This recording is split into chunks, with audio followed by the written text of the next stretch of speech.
Kan mahasiswa. Mungkin kita akan pertama ke sebelah Pani silakan.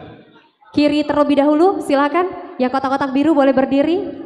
Silakan untuk pertanyaan singkat saja, langsung ke poinnya. Cek. Bismillahirrahmanirrahim. Assalamualaikum warahmatullahi wabarakatuh. Waalaikumsalam. Mohon izin Bang Anies. Saya Rizky Wahyu Ramadan dari Poltekkes Kemenkes Jambi, mahasiswa yang berada di bawah Kementerian Kesehatan langsung.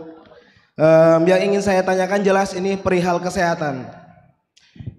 Yang pertama itu bagaimana strategi dan rencana Pak Anies perihal peningkatan kualitas pendidikan mahasiswa kesehatan?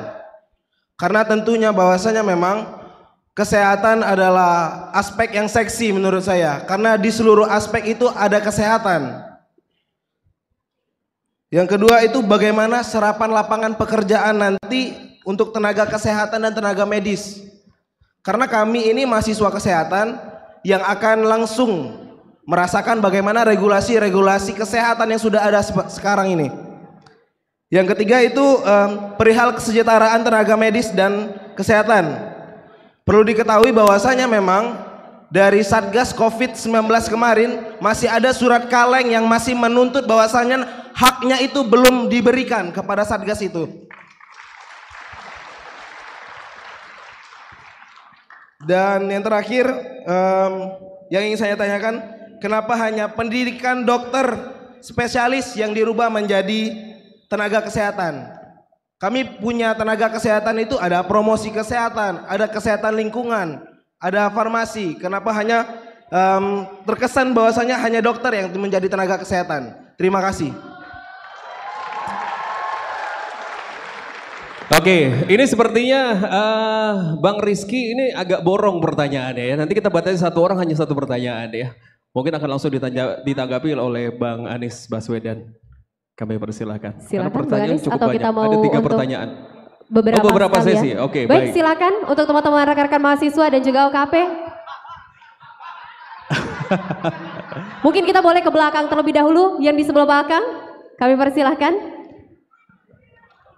Langsung boleh. ke pertanyaannya. Untuk pertanyaan silakan, hanya 1 poin saja. Silakan sampaikan nama dan juga hanya 1 pertanyaan ya. 1 pertanyaan saja.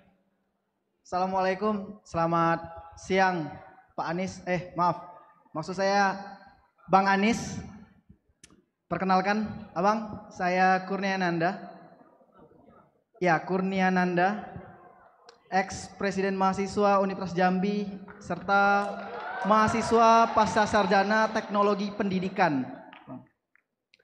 Saya ingin bertanya tentang satu hal yang jarang sekali dibahas dan muncul di setiap capres, yaitu tentang world security. Data-data masyarakat Indonesia ini tiap tahunnya dijual dan itu sangat menyebalkan dan membuat kita itu tidak ada lagi harganya di dalam dunia teknologi.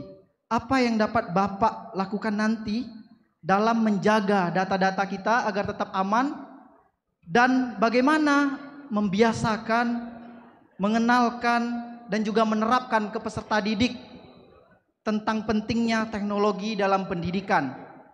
Teknologi yang saya sebut di sini bukan seperti kurikulum Merdeka, Bapak, yang hanya memerintahkan guru membuat sebatas PPT, tetapi teknologi yang lebih tinggi seperti AI dan juga world security. Terima kasih. Baik, boleh terima kita beri kasih. tepuk tangan. Terima kasih Kurniananda. Mungkin Bagaimana? kita akan buka untuk 1 penanya terakhir. Belakang kayak belakang depan. Iya. Yang biru-biru yang rame banget tuh kayaknya. Iya Pak. Kita ke sebelah sini. Silakan yang jaket biru, Nevi.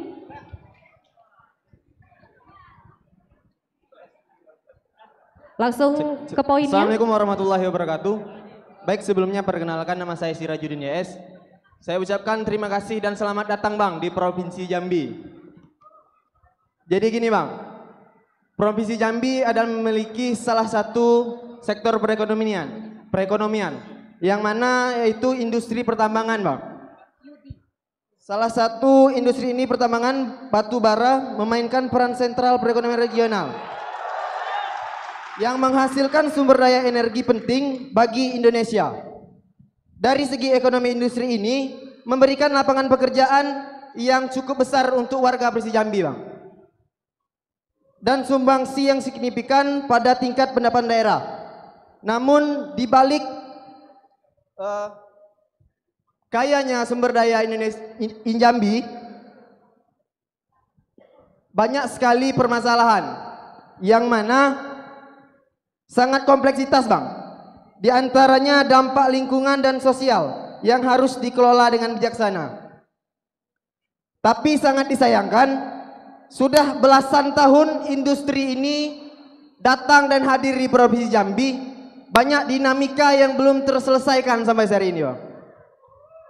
Maka dari itu saya ingin bertanya, Bang, jika Abang terpilih nanti menjadi presiden, bagaimana pengelolaan tambang ini dan perizinannya untuk tambang yang sedang dikelola sekarang dan yang tambang yang akan meminta izin lagi, Bang? Baik, terima kasih.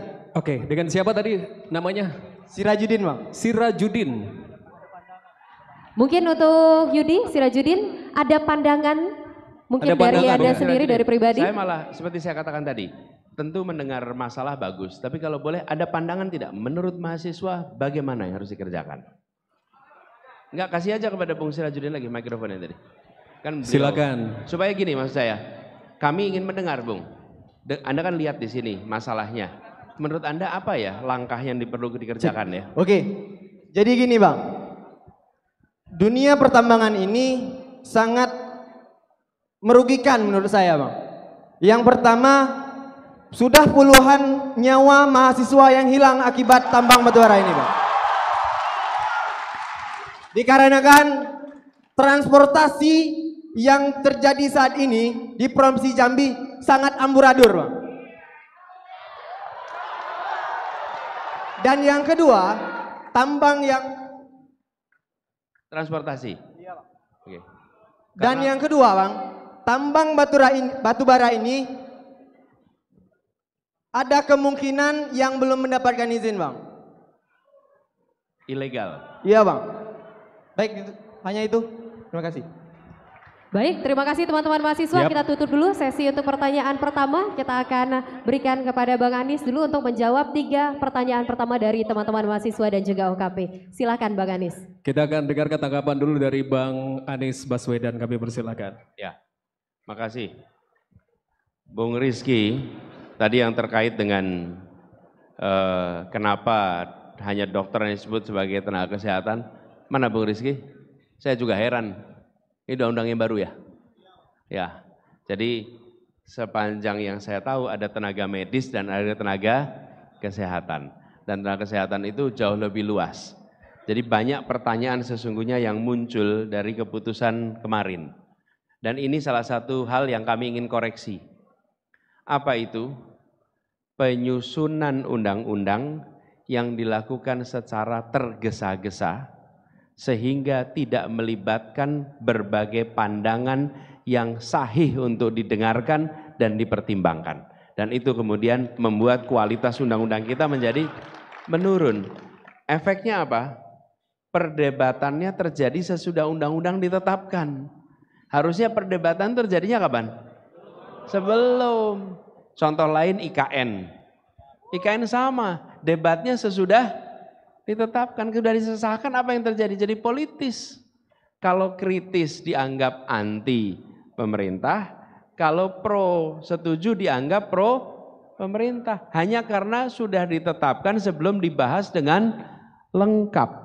Ini salah satu agenda perubahan yang ingin kita kerjakan ke depan. Kualitas undang-undang kita lebih baik. Kemudian tadi gini tentang peningkatan secara umum bukan hanya di bidang kesehatan.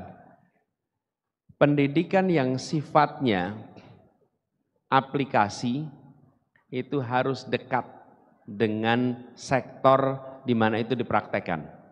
Kalau di dalam kesehatan ada istilahnya tacit knowledge. Tacit knowledge itu ilmu yang dipelajari dengan praktek. Dan perlu interaksi antara mentor dengan yang belajar. Itu tacit knowledge itu tidak bisa hanya dipelajari di atas kertas. Misalnya Anda mau belajar dari perawat yang membantu dokter bedah. Nggak mungkin Anda belajar hanya di atas buku. Bisa nggak di atas buku? Nggak bisa. Anda harus masuk ke ruang operasi, Anda harus mengikuti prosesnya sehingga Anda punya. Nah, yang begini itu harus dikerjakan bersama. Tapi itu bukan hanya di sektor kesehatan, di sektor engineering begitu, di sektor kuliner begitu. Banyak sektor yang sifatnya pendidikan aplikatif itu harus bekerja bersama. Nah, ini harus diberikan insentif supaya dunia usaha yang berada di bidang itu mau membuka diri agar peserta didik bisa praktek di tempat mereka. Negara yang harus memberikan supaya mereka mau membuka diri. Karena kalau tidak, teman-teman akan kesulitan mendapatkannya. Lalu terkait dengan tadi diceritakan ada tanggung jawab yang belum ditunaikan ya. Itu harusnya ditunaikan, tidak boleh tidak. Karena kalau apalagi COVID-nya sudah lewat, kira-kira gini, bayar upah sebelum keringatnya kering. Nah ini udah kering berkali-kali, upahnya belum dibayar. Betul nggak? Harusnya dilaporkan itu. Menurut saya yang begini-begini harus beres, tidak boleh ini ditunda. Apalagi mereka-mereka yang bekerja dengan COVID. Teman-teman, saya boleh sampaikan di sini.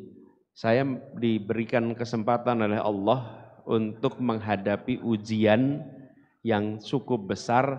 COVID, tidak ada kota lain yang menghadapi COVID sebanyak Jakarta. Tidak ada. Dan saya kebetulan bertugas di situ. Jadi saya menyaksikan dari dekat, siapapun yang bekerja menangani urusan COVID, dia berurusan dengan resiko yang cukup besar. Kalau yang dari jauh itu cuma dengar laporan. Tapi kalau yang bekerja sehari-hari, itu tahu persis resikonya sangat besar. Jadi ini harus dibereskan, tidak ada pengecualian. Kemudian soal lapangan pekerjaan, saya melihat begini. Di bidang kesehatan ini permintaan akan makin hari makin meningkat. Bersamaan dengan kesejahteraan meningkat, fasilitas pendidikan, fasilitas kesehatan itu pasti akan meningkat juga. Sehingga kebutuhan tenaga kerja akan meningkat. Nah, yang diperlukan adalah data antara kebutuhan dan pendidikan serta lulusannya.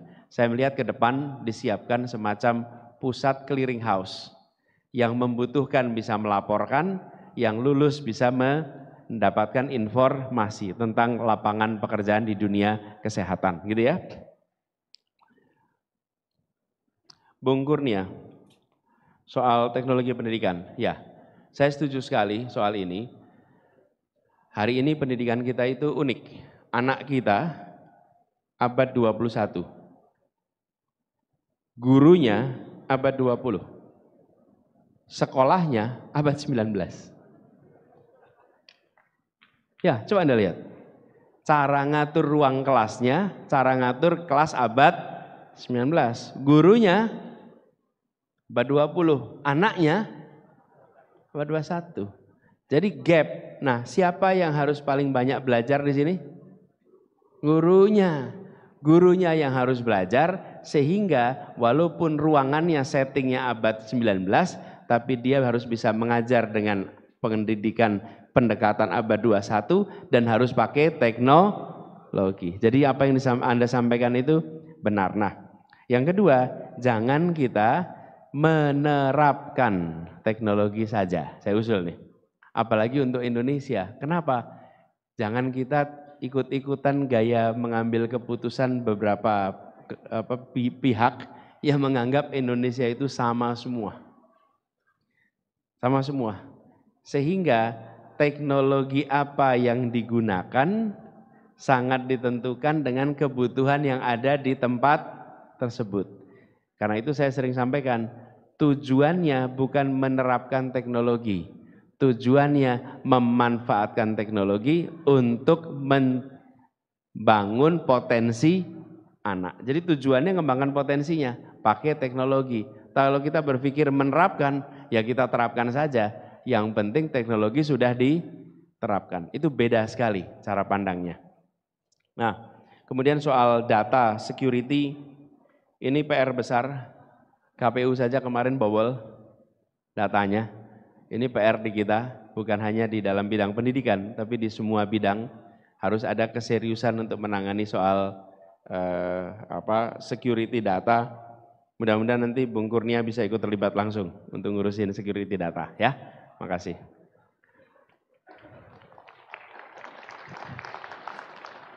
Nah, yang disampaikan tadi namanya bukan Yudi, Anda tadi Sirajudin.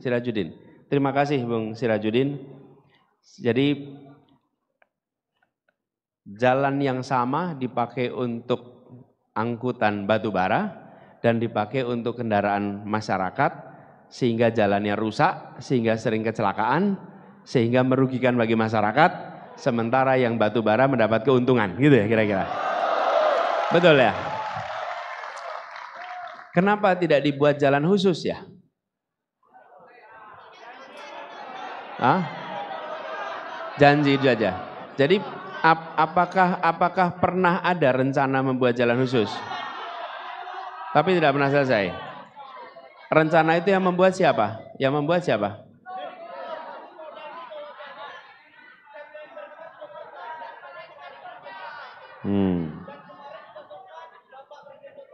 Bentar. Kasih mikrofon coba. Jadi saya pengen dengar. Oke, izin. Assalamualaikum. Assalamualaikum warahmatullahi wabarakatuh. Sebelumnya Mas Anies, ini bukan... Oh, Bang Anies. Sebelumnya Bang Anies, ini bukanlah forum yang panas atau ini sebagai macamnya. Tapi sepertinya izinkan saya sedikit memanasi forum pada siang hari ini. Hidup mahasiswa! Hidup! Hidup rakyat Indonesia! Hidup! Hidup rakyat Provinsi Jambi! Hidup! Baik, sedikit Mas Anies. Jadi sudah disampaikan oleh Saudara Raju tadi terkait problematika batu bara per hari ini. Kami dari BEM-BEM yang ada di Provinsi Jambi, khususnya dari UIN Jambi, sudah beberapa kali melakukan aksi meminta komitmen dari Bapak Gubernur Jambi untuk melakukan yang namanya jalan khusus. Dan juga per hari ini banyak daripada waktu itu cawe-cawe dari Bapak Gubernur. Bahwasanya dia sudah menjanjikan dari tahun kemarin bahwasanya penyelesaian jalan batu bara tersebut. Tapi sampai hari ini tidak terselesaikan sama sekali. Itulah mangkraknya. Nah mungkin ya sedikitlah. Kalau boleh diberi ilustrasi, berapa panjang jalan yang dibutuhkan untuk itu? Oh itu jalannya kurang ini, tapi yang jelas titiknya itu dari Jalan Kotoboyo sampai ke arah Tempino. 400 km lebih. Jadi ya paling tidak ini kan kita kan sama-sama dari tadi ingin bertanya juga kan Bang Anies. Kami dari BEM Jambi sebenarnya kan ingin mengadu gagasan dan argumen dengan calon presiden. Cuman dari tadi belum ditunjuk oleh kakak-kakak MC. Tapi ya seandainya memang insya Allah Mas Anies terpilih kan, ya sekalian lah saya menambahkan. Bagaimana sih komitmen penyelesaian sengketa batu bara ini? Terima kasih. Makasih. Begini, sebenarnya kalau kita melihat di berbagai praktek banyak tempat, ketika logistik yang digunakan atau yang diangkut itu end to end.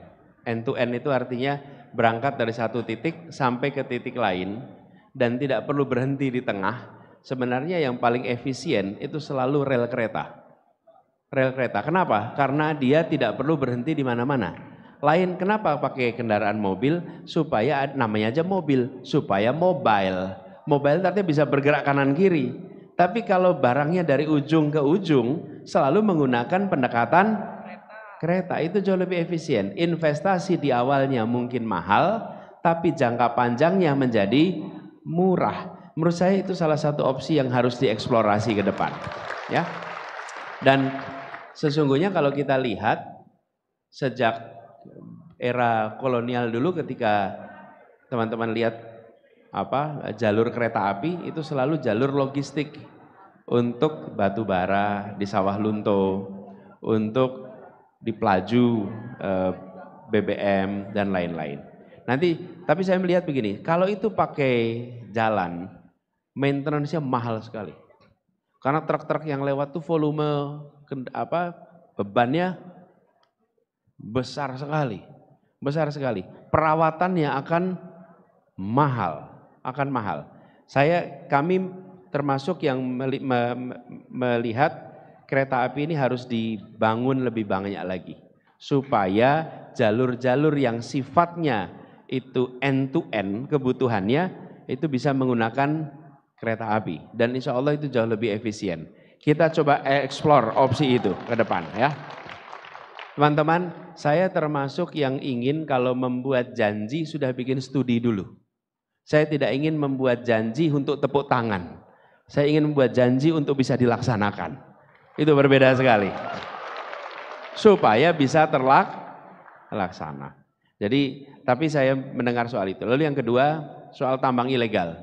Semua yang ilegal harus kena sanksi, harus kena hukuman dan tidak boleh dibiarkan. Kalau Anda melakukan sesuatu yang ilegal dan dibiarkan, maka itu menular. Dan yang paling rugi siapa kalau ada ilegal itu? Masyarakat dan negara yang paling rugi. Kan pendapatannya tidak masuk juga ke negara, bukan? Karena ilegal. Nah, praktek-praktek seperti ini yang harus dibersihkan. Dan kita hari ini menyaksikan negara kita banyak sekali korupsi di aspek penerimaan. Sementara perhatian di aspek penerimaan itu rendah. Korupsi yang dibicarakan biasanya korupsi aspek pengeluaran. Padahal penerimaan luar biasa. Ngambilnya X ton, bayarnya Y ton. Nah terus yang sisanya kemana? Karena itu kami melihat standarisasi, kemudian monitoring di dalam aspek pendapatan menjadi penting. Itu baru yang legal yang bisa diukur. Yang ilegal diukur pun tidak, uangnya hilang. Jadi kalau yang ini saya mau komit. Saya komit untuk bicara tentang pemberantasan ilegal. Oke, karena memang itu sudah kita rencanakan dan itu harus kita kerjakan ya. Oke, 3 ini. Terima kasih, silakan. Baik, terima kasih, boleh kita beri tepuk tangan untuk Bapak Anies Baswedan. Dan mungkin teman-teman karena keterbatasan waktu kita akan langsung saja ke closing statement dari Bapak Anies Baswedan. Kami persilakan Bapak. Gini, Anda udah bicara, jangan. Gini dah, kasih 2 lagi, nanti saya pangkas closing saya, singkat aja. Oke baik, kita akan kasih untuk 2 penanya. 2 lagi atau langsung dipilih aja biar adil. Silakan, yang pertama. 1 lagi mungkin Bang Anies boleh pilih. Kira-kira.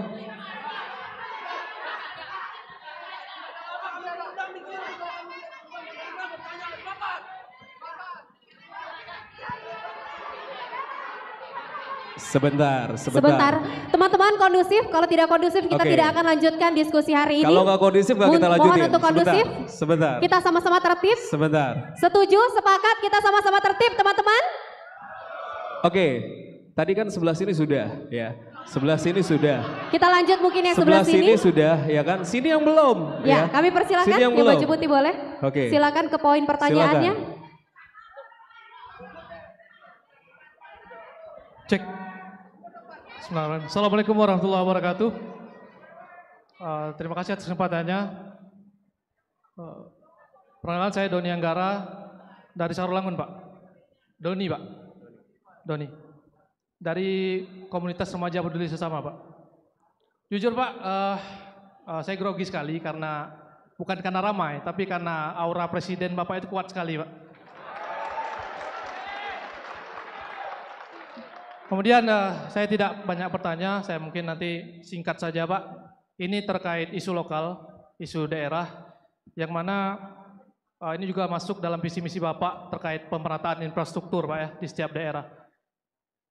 Jadi Pak, sebenarnya Jambi ini tidak kalah dari daerah-daerah lain di Sumatera Pak, soal pariwisata. Pariwisatanya sudah kelas dunia Pak. Kita di Jambi punya Candi Moro Jambi Pak, yang termasuk dalam kawasan percandian terbesar di Asia Tenggara Pak. Kemudian juga kita punya Gunung Kerinci, salah satu gunung tertinggi. Kemudian juga kita punya Geopark Merangin, Pak. Geopark Merangin yang masuk dalam UNESCO, Pak. UNESCO Global Geopark. Tapi yang jadi masalah adalah, Pak, karena itu kan sudah kelas dunia semua, Pak, pariwisata kita Jambi. Tapi kita masih kalah dalam hal soal wisatawan, Pak. Wisatawan asing. Saya pikir masalahnya adalah soal akses, Pak. Kebanyakan wisatawan-wisatawan asing itu langsung kalau mau ke Sumatera itu lewat Padang dulu, karena bandara internasional di sana. Mau ke Kerinci lewat Padang dulu, lewat Sumsel dulu. Nah di Jambi akses itu kurang, Pak. Terutama akses transportasi, Pak.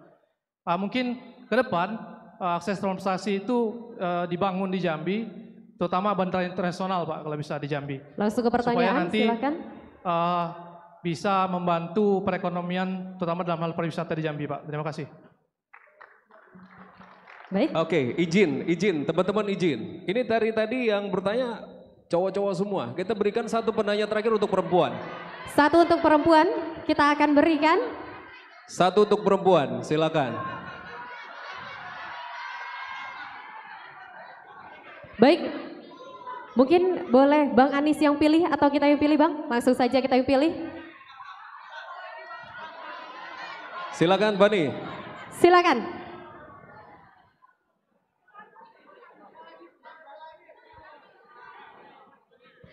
Satu pertanyaan Satu ya? pertanyaan, satu poin. Langsung. Oke, sebelumnya Assalamualaikum warahmatullahi wabarakatuh. Langsung saja perkenalkan, nama saya Dina Lorenza dari UIN STS Jambi. Jadi sebagaimana video yang telah saya lihat, Pak, di 2018 di situ perdialogan Bapak Anies dengan Mbak Najwa Shihab. Di situ Bapak mengatakan bahwasanya Bapak menjadi gubernur Jakarta itu karena promosian dari Bapak Prabowo. Dan di situ Mbak Najwa mengatakan bahwasanya selagi Bapak Prabowo mencalonkan diri, Mas Anies tidak akan maju. Dan Bapak menjawab, teman-teman kondusif, dan Bapak menjawab, Bapak tidak akan menjadi poros selagi Pak Prabowo menjadi presiden. Dan yang saya tanyakan, apa dari sekian banyaknya opsi, kenapa Bapak memilih menjadi presiden? Dan yang ingin saya katakan, kami generasi muda tidak butuh pemimpin yang berkuasa, apalagi yang pandai berjoget di sosial media, melainkan pemimpin yang mengatakan teori sesuai dengan praktek. Mungkin cukup sekian, terima kasih. Baik teman-teman, harap untuk kondusif kita dengarkan jawaban dari Bang Anies. Kondusif terlebih dahulu. Hidup mahasiswa! Hidup mahasiswa! Bang Anies silakan. Silakan Bang Anies.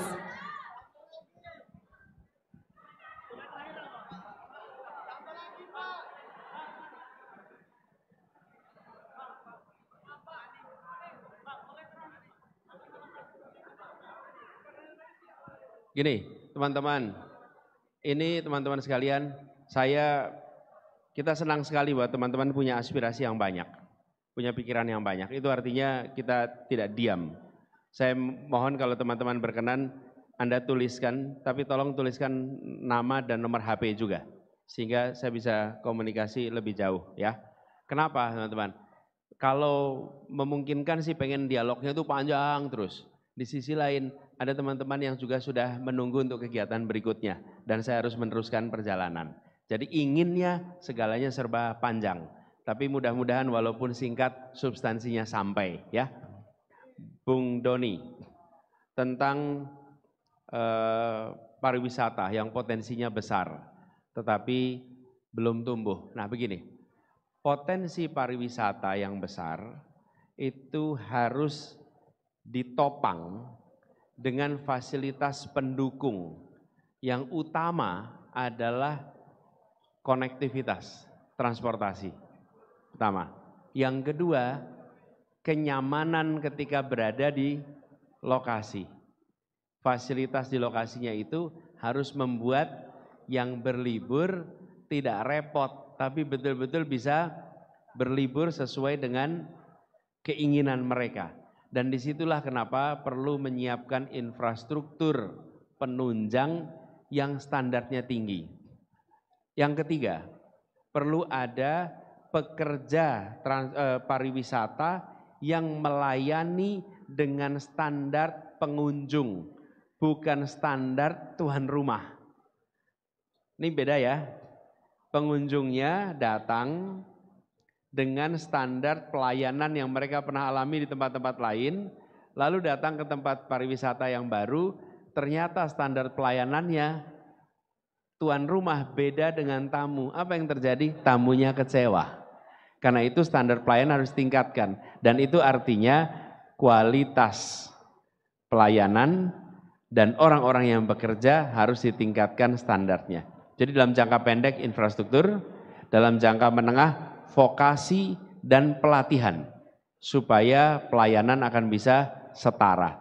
Sesudah itu pemerintah harus bekerja bersama swasta, membantu swasta mempromosikan.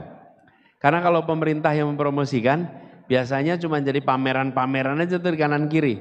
Kita perlu justru swasta yang promosikan, tapi pemerintah yang membantu memfasilitasi. Gitu ya, Nani ya. Oke. Kemudian yang terakhir dari Dina tadi. Dina ya namanya ya? Iya, jadi Dina, saya pernah sampaikan, dan itu sudah dijawab berkali-kali. Sudah jawab berkali-kali, tapi nggak apa-apa. Nggak apa-apa. Enggak, berhak untuk saya jawab. Jadi pada waktu itu selesai pilkada di 2017, kami sampaikan bahwa saya akan fokus di Jakarta 5 tahun. Kan fokus Jakarta 5 tahun.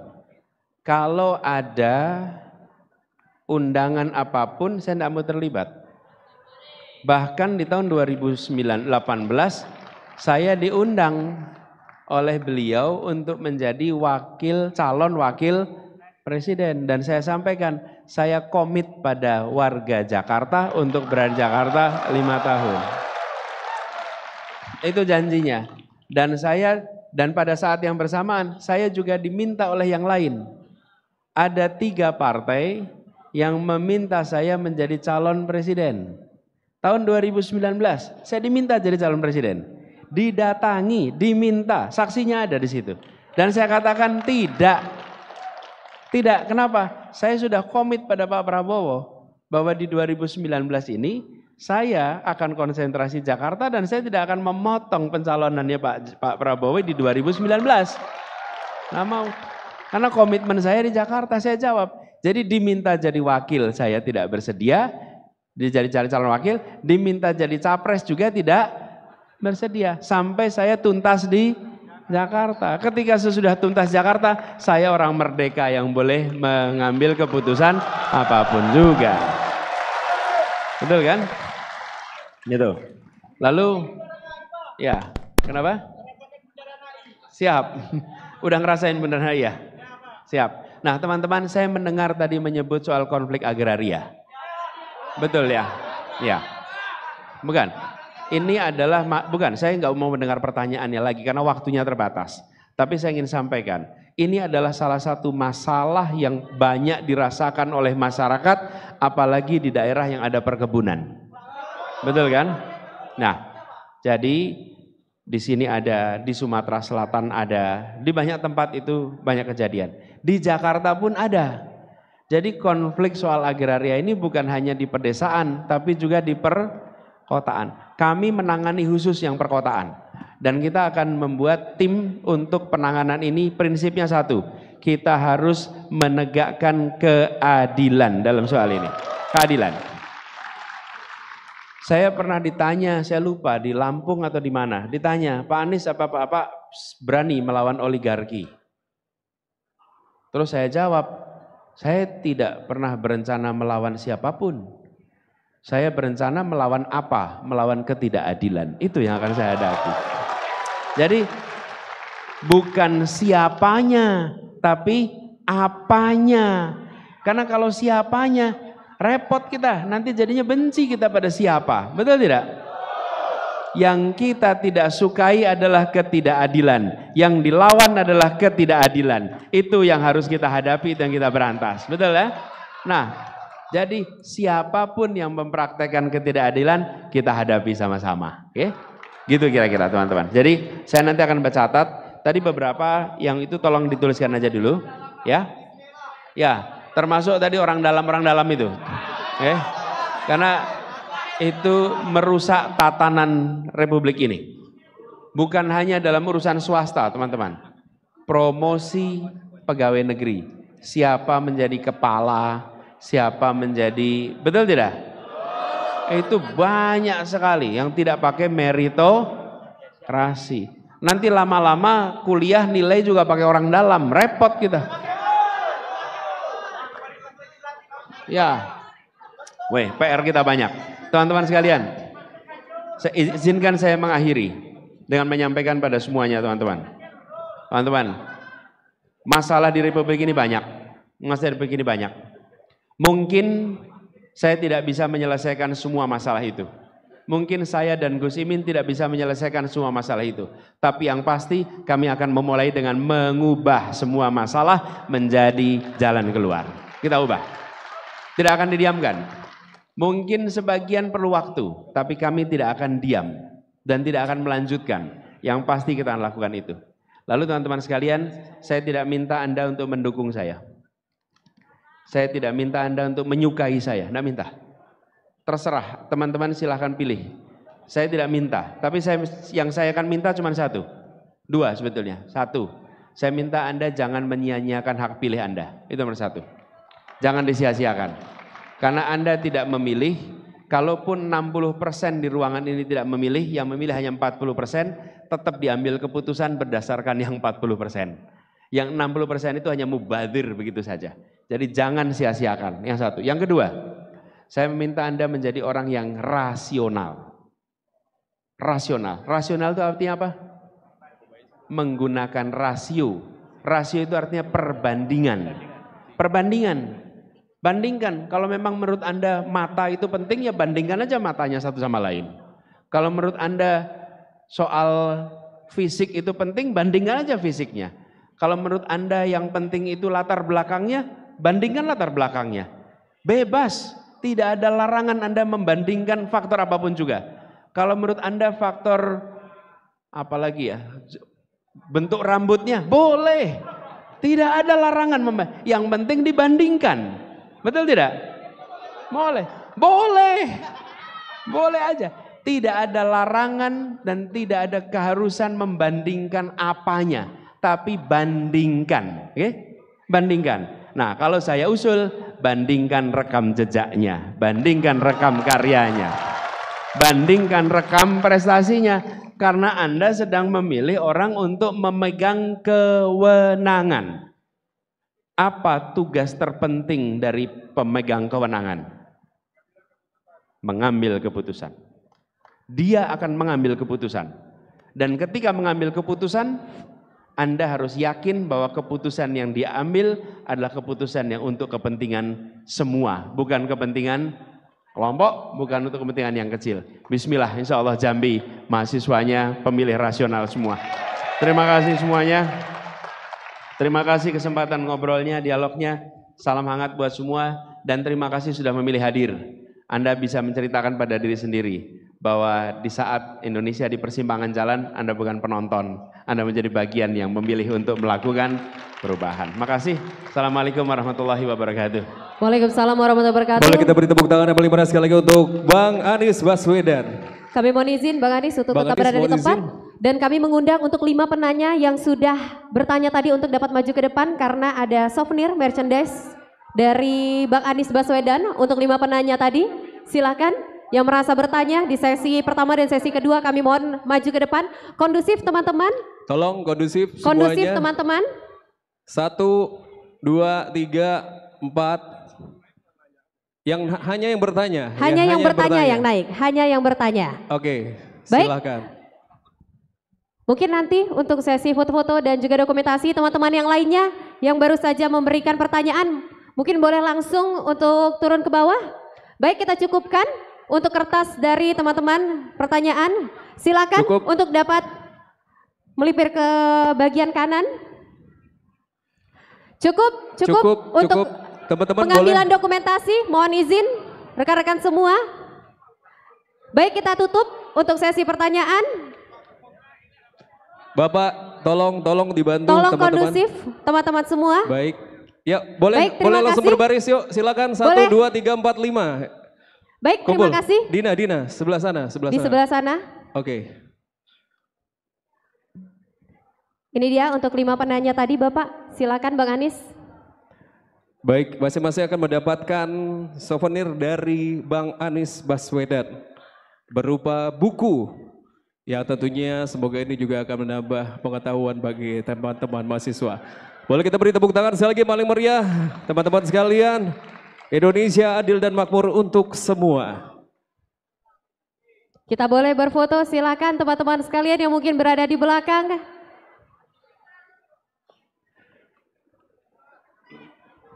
Bang Anies mungkin biar adil masing-masing sisi kali mau foto bareng. Masing-masing sisi ya. Oke.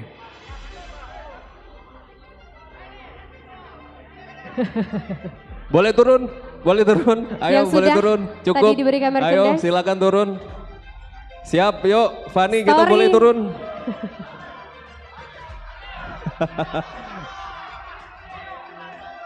Teman-teman mahasiswa mana semangatnya untuk Anies Baswedan. Terima kasih banyak Bapak. Dan tentunya terima kasih banyak untuk Bang Anies. Kemarin saya bilang, kita tidak ingin ada rasa takut lagi dalam berbicara. Oke? Betul tidak? Jangan pernah lagi ada yang menyebut Wakanda untuk menyebut Indonesia. Betul? Jadi kemarin saya bilang Wakanda no more, Indonesia forever. Ya? Baik teman-teman demikian. Baik, demikianlah rangkaian acara Tanyo Bang Anies. Sekali lagi tepuk tangan untuk mahasiswa yang udah hadir siang hari ini, luar biasa. Terima kasih untuk rekan-rekan mahasiswa dan terima kasih tentunya untuk semua yang sudah turut berpartisipasi dalam kegiatan kita pada pagi hari ini. Mulai dari pagi hingga siang hari ini di Tanyo Bang Anies. Tentunya mungkin memang tidak semua pertanyaan dapat dijawab oleh Bang Anies, tapi semoga tadi untuk orasi dan juga statement yang diberikan Bang Anies dapat menjawab semua pertanyaan kita semua mengenai tentang perubahan yang akan dipikirkan oleh Bang Anies dan juga Caimin nantinya. Baik, kita akan persilakan tentunya kepada Bang Anies Baswedan tentunya mungkin untuk dapat